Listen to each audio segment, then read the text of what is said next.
तो स्टोरी में इस पॉइंट तक सारे अपर मून्स और मुजान दोनों की ही मौत हो चुकी है और इस फाइनल बैटल में डीमन स्लेयर्स का भी बहुत ज्यादा नुकसान हुआ है। मतलब लिटरली फाइनल बैटल के बाद सिर्फ 2 हाशिराज ही जिंदा बचे थे। खैर आज की हमारी इस वीडियो में मैं तुम लोगों को बताऊंगा कि फाइनल बैटल के बाद डीमन स्लेयर स्टोरी में आखिर क्या हुआ था। एंड ये स्टोरी 100% ऑफिशियल है, डीमन स्लेयर की ऑथर ने ही इसे लिखा है और डीमन स्लेयर फैंस के लिए स्पेशली इस चैप्टर को कलर्ड वर्जन में पब्लिश किया था। तो बिना टाइम वेस्ट किए शुरू करते हैं डीमन स्लेयर फ्यूचर आर्क।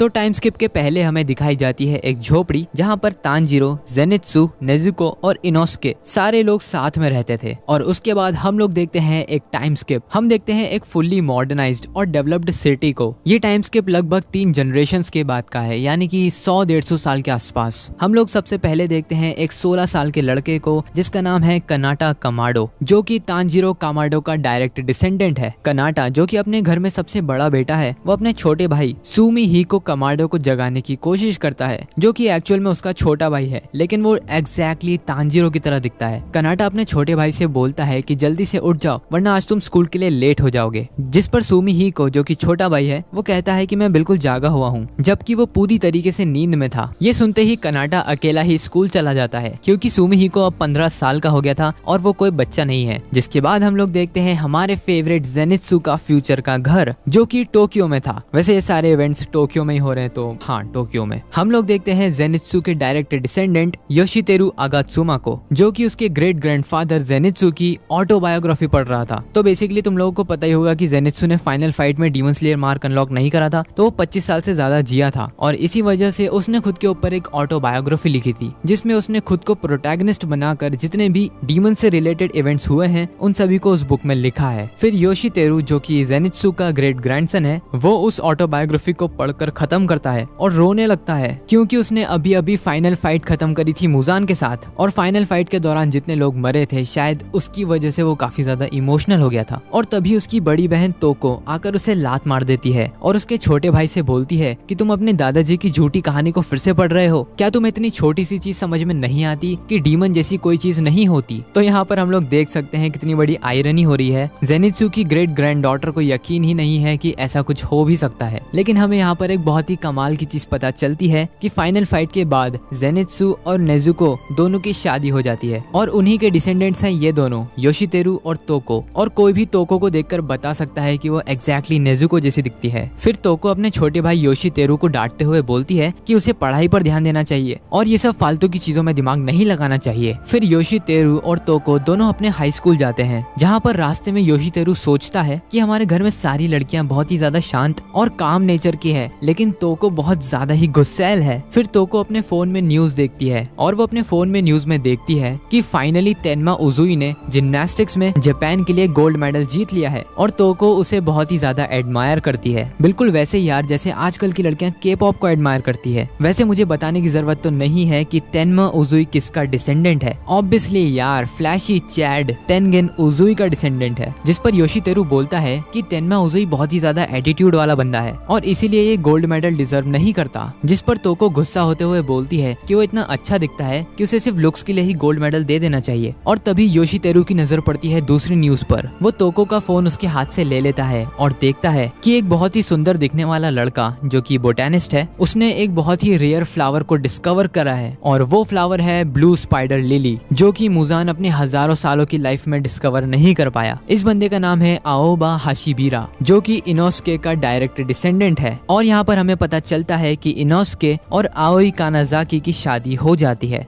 और ये उन दोनों का ही डिसेंडेंट है। एंड क्योंकि इनोस्के ने भी डीमन स्लेयर मार्क अनलॉक नहीं करा था, इसलिए वो भी 25 साल से ज्यादा ही जिया है। फिर हमें पता चलता है कि डीमन किंग मुजान किबुत्सुजी क्यों कभी ब्लू स्पाइडर लिली को खोज नहीं पाया था। तो ऐसा इसलिए था क्योंकि एक एक्सट्रीमली रेयर प्लांट है जो कि साल में सिर्फ 1 या 2 दिन के लिए ही खिलता है और वो भी डे लाइट में। रात में उसका खिलने का कोई स्कोप है ही नहीं। एंड क्योंकि मुजान सन के नीचे नहीं जा सकता था, इसीलिए शायद वो ब्लू स्पाइडर लिली को कभी खोज ही नहीं पाया। एंड हम लोग देखते हैं कि जो इनोस्के का डिसेंडेंट है, उसने गलती से ब्लू स्पाइडर लिली को हैंडल करने में कोई गलती कर दी, जिस वजह से उसे मीडिया के सामने आकर सॉरी बोलना पड़ा और बहुत ज्यादा क्रिटिसिज्म का सामना भी करना पड़ा। ये देखकर योशितेरु पूरी तरीके से घबरा जाता है, क्योंकि उसे लगा था कि इतनी सुंदर ये एक लड़की है, जिस पर उसकी बहन तोको उसे डांटते हुए बोलती है कि वो कोई लड़की नहीं है, वो लड़का है। और ये सुनते ही वो शॉक हो जाता है और इससे हमें पता चलता है कि योशितेरु भी अपने ग्रेट ग्रैंडफादर जेनित्सु की तरह ही परवर्ट है। फिर तोको और योशितेरु आगे बढ़ते हैं अपने हाई स्कूल की तरफ एंड उन्हें रास्ते में दो क्यूट से ट्विंस दिखते हैं, जो कि रिजेंबल कर रहे थे मुइचिरो तोकितो और उसके भाई को। उन दोनों ट्विंस ने जो ब्लैंकेट्स ओढ़ रखी थी वो भी एग्जैक्टली टोकिटो ट्विंस की तरह ही थी। तभी योशितेरु के पास से दो सुंदर लड़कियां निकलती हैं, जिन्हें देखकर उसका दिल गार्डन गार्डन हो जाता है। और वो दो लड़कियां रिजेंबल कर रही थी शिनोबु और उसकी बड़ी बहन को। योशितेरु कहता है कि मैं जानता हूँ कि ये दोनों शिकरी गर्ल्स स्कूल से हैं, जिस पर उसकी बहन तोको बोलती है कि वो बहुत ज्यादा क्रीपी है। लेकिन तोको जैसे ही तांजीरो के डिसेंडेंट तनाका को देखती है, वो बहुत ज्यादा खुश होकर उसके पास चली जाती है और कनाता को बताती है कि आज वो कितना ज्यादा क्यूट लग रहा है। तो यहाँ पर देखकर तो ऐसा ही लग रहा है कि ये दोनों कपल्स हैं, लेकिन मुझे यहाँ पर दिक्कत ये लग रही है कि इन दोनों के ग्रेट ग्रैंडफादर और ग्रेट ग्रैंड मदर्स रियल भाई बहन रह चुके हैं, तो शायद ये बात इन दोनों को ना पता हो। खैर, योशितेरु यहाँ पर गुस्से में बोलता है कि वो काला जादू सीख रहा है, तो कनाता की भलाई इसी में है कि वो थोड़ा बच कर रहे, जिस पर तोको उसे डांट देती है। फिर ये तीनों अपने हाई स्कूल के रास्ते पर निकल पड़ते हैं और पास ही में एक किंडरगार्टन को देखते हैं, जहाँ पर एक बहुत ही बड़ा और बॉडी बिल्डर इंसान बच्चों को संभाल रहा था और ये बंदा द बीस्ट स्टोन हाशिरा ग्योमे को रिप्रेजेंट कर रहा था। एंड योशितेरु यहाँ पर बोलता है कि ये बंदा इस जॉब में बिल्कुल ही अजीब लग रहा है, ये इतना बड़ा है कि इसे बॉडी बिल्डिंग में होना चाहिए, ना कि छोटे छोटे बच्चों को संभालना चाहिए। फिर तोको कनाता से पूछती है कि अगर आज शाम वो फ्री है तो वो दोनों कहीं खाने बाहर जा सकते हैं, क्योंकि रास्ते में उसने एक बहुत ही अच्छा रेस्टोरेंट देखा है और वो रेस्टोरेंट दो कपल्स चलाते हैं, जिसमें लड़की के बाल पिंक है और लड़का काफी अजीब है और उसकी आंखें भी दो अलग अलग कलर्स की है। और यहाँ पर बात हो रही थी दी हाशिरा कपल्स ओबोनोई और मित्सुरी की। वैसे अगर तुम लोगों ने मुजान की फाइनल फाइट देखी होगी तो तुम्हें पता होगा कि ये दोनों जब मारे जाते हैं तब ओबोनोई और मित्सुरी दोनों की ही आखिरी विश होती है कि वो वापस से जन्म लें और वापस से कपल्स बने, लेकिन इस बार अच्छी और पीसफुल लाइफ जिए, जो कि फ्यूचर में हम लोग देख सकते हैं सच हो चुका है। फिर हम लोग तांजीरो के फ्यूचर घर को देखते हैं, जहाँ पर सुमिहिको की नींद खुल जाती है और वो देखता है कि वो स्कूल के लिए बहुत ज्यादा ही लेट हो चुका है। तो वो फटाफट से स्कूल के लिए तैयार होता है और अपनी अपार्टमेंट की खिड़की से कूद पड़ता है। एंड यहाँ पर हमें पता चलता है कि सुमिहिको कितना कमाल का एथलीट है। वो लोगों के घरों से होते हुए और दौड़ते हुए अपने स्कूल जाने लगता है और रास्ते में वो एक घर के बीच से निकल जाता है, जिस घर में दो बूढ़े इंसान चेस खेल रहे थे। और ये दो बूढ़े और कोई नहीं, फॉर्मर थंडर हाशिरा और फॉर्मर वाटर हाशिरा उरोकोडाकी थे। मतलब ऑब्वियसली उनकी रिजेम्बलेंस थी, वो थोड़ी होंगे। तभी फॉर्मर थंडर हाशिरा उस छोटे बच्चे पर चिल्लाता है कि तुम रोज के रोज यहाँ से निकलते हो और इस बात की शिकायत मैं तुम्हारे घर में करूंगा। फिर उन्हीं दोनों बूढ़ों के घर पे टीवी में एक न्यूज चल रही थी कि कैसे एक उबियाशिकी नाम के बंदे ने जापान के सबसे बूढ़े इंसान का रिकॉर्ड अपने सर ले लिया है। एंड यहाँ पर बात हो रही थी कगाया उबियाशिकी के बेटे की, जिसकी उम्र 100 साल से भी ज्यादा है। एंड ये एक बहुत ही कमाल का प्रूफ है कि जो उबियाशिकी फैमिली पर कर्ज था कि वो लोग 30 साल से ज्यादा जिंदा नहीं रह पाएंगे, वो फाइनली ब्रोक हो चुका है। इनफैक्ट काफी अच्छे से टूटा है, इतना अच्छे से कि क्रिया 108 साल से भी ज्यादा जिंदा रह चुका है। फिर सुमिहिको भागते हुए एक शॉप के पास से निकलता है और उस शॉप का नाम था हागानेजुका इक्विपमेंट्स, जो कि एक ब्लैक स्मिथ शॉप थी। और वो इतना तेज दौड़ रहा था कि बस वो 3 छोटी लड़कियों से टकराने ही वाला था। और ये 3 छोटी लड़कियां रिजेंबल करती हैं सुमी, कियो और नाहोको, जो कि बटरफ्लाई मैंशन में थी। और सुमोहिको इतनी ज्यादा स्पीड में था कि वो एक पुलिस ऑफिसर की गाड़ी के ऊपर से जंप मारकर निकल जाता है। और ये देखकर उस पुलिस वाले को बहुत ज्यादा ही गुस्सा आ जाता है और कार में बैठा ऑफिसर और उसका असिस्टेंट रिजेंबल कर रहे थे सानेमी और उसके छोटे भाई गेन्या को। और गुस्से में वो दोनों ऑफिसर्स सुमोहिको का पीछा करने लगते हैं। दौड़ते हुए सुमोहिको और कुछ बच्चों के पास से निकलता है और ये 3 बच्चे रिजेंबल कर रहे थे ग्यू तोमियो का और उसके बेस्ट फ्रेंड्स साबितो और माकोमो को। जो बच्चा ग्यू की तरह दिख रहा था उसका एक्चुअली में नाम है गीची, जो कि ग्यू तोमियो का डायरेक्ट डिसेंडेंट है। और कमाल की बात तो ये है कि वो तीनों बच्चे आपस में एक कीचेन के बारे में बात कर रहे थे और ये कीचेन बिल्कुल उस कैट मास्क की तरह दिखता है जो कि उरोकोडाकी सारे अपने स्टूडेंट्स को देता था। फिर हम लोग देखते हैं योशितेरु को, जो कि अपने फोन में एक सुंदर सी लड़की की ड्राइंग देख रहा था। ये सुंदर लड़की और कोई नहीं बल्कि लेडी टामायो थी। योशितेरु अपने दोस्त को बताता है कि ये जो फोन में पेंटिंग है ये एक यूशिरो नाम के बंदे ने करी है और वो बहुत ही कमाल का आर्टिस्ट है। उसकी ड्राइंग्स को देखकर पता ही नहीं चलता कि वो ड्राइंग है या रियल फोटो। एंड यहाँ पर बात हो रही थी दी ओनली डीमन अलाइव यूशिरो की।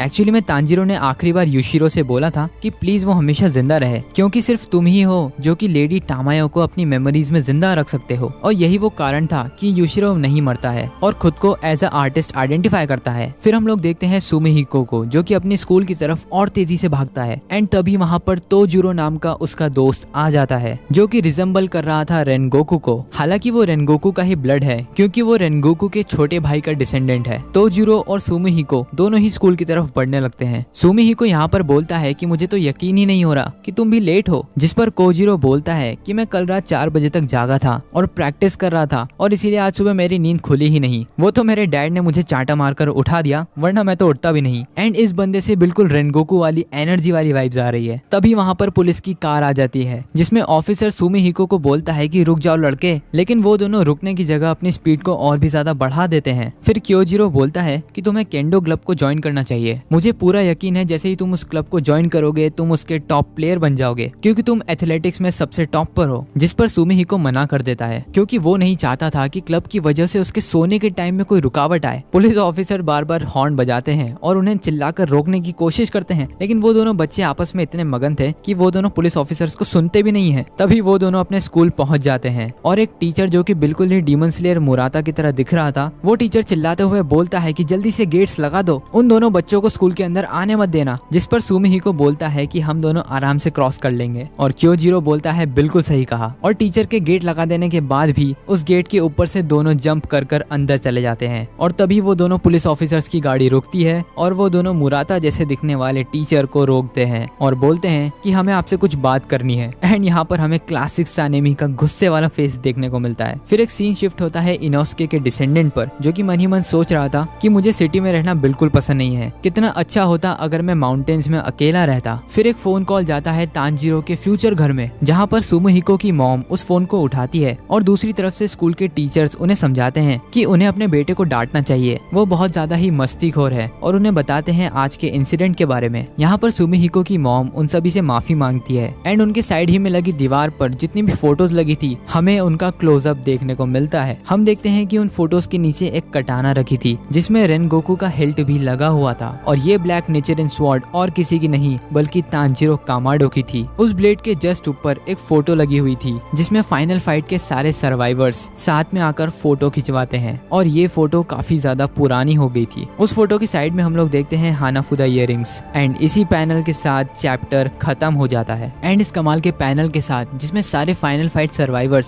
साथ ही में खड़े होकर स्माइल कर रहे हैं, फाइनली डीमन स्लेयर की एपिक स्टोरी खत्म हो जाती है। वैसे ये जो डीमन स्लेयर स्टोरी का फ्यूचर आर्क है जो कि मात्र 24 पेजेस का था, पर्सनली मुझे काफी ज्यादा पसंद आया, क्योंकि स्टोरी में जितने भी हमारे फेवरेट कैरेक्टर्स थे उन सभी के बारे में हमें आगे पता चला कि आगे उनके साथ हुआ क्या। और मुझे लगता है कि बहुत सारे मांगा आर्टिस्ट को ये करना चाहिए, स्पेशली जब आप एक बहुत ही लंबी और एपिक सीरीज को बनाते हो। खैर मुझे इस फाइनल चैप्टर्स की बहुत सारी चीजें और भी अच्छी लगी, जैसे कि जेनित्सु का जो डिसेंडेंट है वो भी बिल्कुल उसी की तरह है। तांजीरो, इनोस्के सबके डिसेंडेंट बिल्कुल उन्हीं की तरह है, लुक्स में या कैरेक्टरिस्टिक्स में। एंड जब मैं इस चैप्टर को पढ़ रहा था तब मेरे मुंह पे एक छोटी सी स्माइल कॉन्स्टेंटली बनी हुई थी, और शायद यही ऑथर का गोल था। खैर मुझे पूरी डीमन स्लेयर सीरीज बहुत ज्यादा पसंद आई and specially future arc. And video को खत्म करने से पहले मैं तुम लोगों को बताना चाहूंगा कि मेरी जो आर्क एक्सप्लेनेशन वाली वीडियोस थी, मतलब इन्फिनिटी कैसल वाली और हाशिरा ट्रेनिंग वाली, इन सारी वीडियोस पर कॉपीराइट स्ट्राइक लग गया था, इसीलिए अभी तुम लोगों को चैनल पर देखने को नहीं मिलेगी। एंड यही वो कारण था कि मैं इतने टाइम से इनएक्टिव भी था, बट मैंने उन्हें फाइनली रीअपलोड कर दिया है एंड होपफुली इनके ऊपर कॉपीराइट स्ट्राइक नहीं पड़ेगी। खैर आज की वीडियो के लिए सिर्फ इतना ही। अगर तुम लोगों को वीडियो पसंद आई है तो तुम लोग जानते हो क्या करना है। एंड बस guys, thank you for watching this video.